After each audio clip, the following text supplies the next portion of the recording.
Dito may nakalaban ako na malakas magpani sa RG kasi tingnan mo ba naman 6 minutes pa lang pinagbubugbog na kami tapos nakakatakas pa. Kaya naman yung minsitar sa likod ay sarap-sarap ng buhay kasi patuhog-tuhog na lang ng mga kakampi ko. Tapos dito nung napatay ko si Gord, tingnan mo naman sasabihin sa akin kaya naman ginanahan ako na bugbogin sila. Sinabihan ba naman ako ng Nax umaasa pero hindi ako pumatol dyan dahil ito ang gusto kong kalaban, yung mga mayayabang.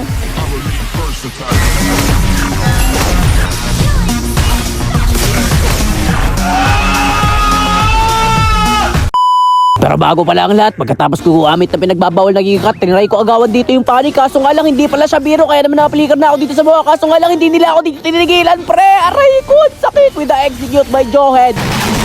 Grabe yung ginawa dito ng pani at saka minsitar sa mga kampi ko. Ubus yung mga kampi ko, triple kill. Pero dito pre, kahit 0-3 na ako, nakita ko dito yung pani na walang buhay. Kaya naman,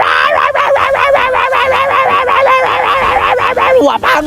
Hindi, wow. At sa kabutihan ng masamang palad, nakasulubong ko si Mincy Tartar dito pero hindi tatama yung kanyang hook. Pero masakit yung second skill niya. Pero mabuti lang may Angela ako dito. Mag-second first skill ako dito sa may flicker sa mukha. Wapa! Kahit another wapa! Ano pala? Kahit magtulong-tulong pa kayo, pwede pa sana yung Mincy Tartar dito. Kaso nga lang, naka-flicker sa mukha. Tapos ayan, dito na nag-chat yung guard. Nax umaasa. Anong pinagsasabi nitong umaasa? 8 minutes pa lang dito ng laro. Tapos 300 stack pa lang ako. Pero kahit 300 stacks pa lang yan, pre, pumupunit na to ng brief. Tingnan mo tong Joyd na to. Wasak sa akin to. Kaso nga lang, nakiyas ni Angela. Tapos dito nakita ko dito yung trash talker na god. Kaya naman nag second skill, first skill na ako sa may flicker sa mukha sa may wapa. Ano? Trash talk pa. Hindi tayo babawi sa trash talk dito para kasi mabait tayo. Ang kaso kapag minamalas nga naman kasi tingnan mo na yung kalaban ko dito. Tatlo pre. Sino mabubuhay dyan? Tingnan mo tong Mincy Tartar na to. Sa sobrang takot niya na mawanit ko siya. Umulti na lang bigla. Ano yung kape? Tanginan lala.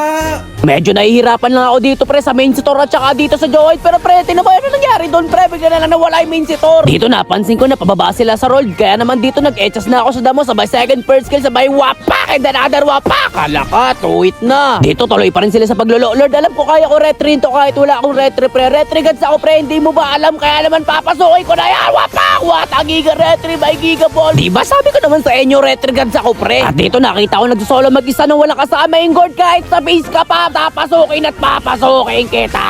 Ano? Ang kaso lang pre, napakabilis talaga ng respo dito ng mga kalaban. Pero bago ako dito mamatay pre, pipitas ako dito na kisa. Ano? Wapak! Wapak! Sabay giga recall. Tarantado. Takbo! Malaking kalbo! Wapak! Isa ka pa! Joke lang ya pre, gusto ko lang sana dito kunin yung blue buff. Kaso nga lang, pinag-aabangan na ako dito ng mga kalaban. Kala ko may kukunat ako dito. Napakasakit naman itong mga to. Wapak! And another wapak! Ano ba yun na ba? Kunat ba kayo hindi ka natuwit pre? Wapak! Sabay flicker sa mukha. Pero dito bo, kala ko mapipitas na ako dito ni Perd na mayabang. Kaso nga lang, tinuma pre, napakabis siya dun masyado. Nag-flicker, di ko naman naaanuhin. Nescafe Classic.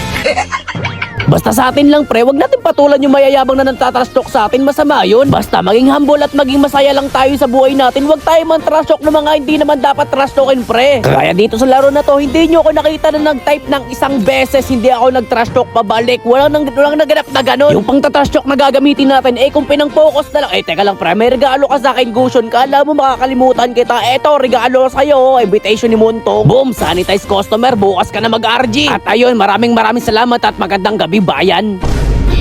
Tanginan lala.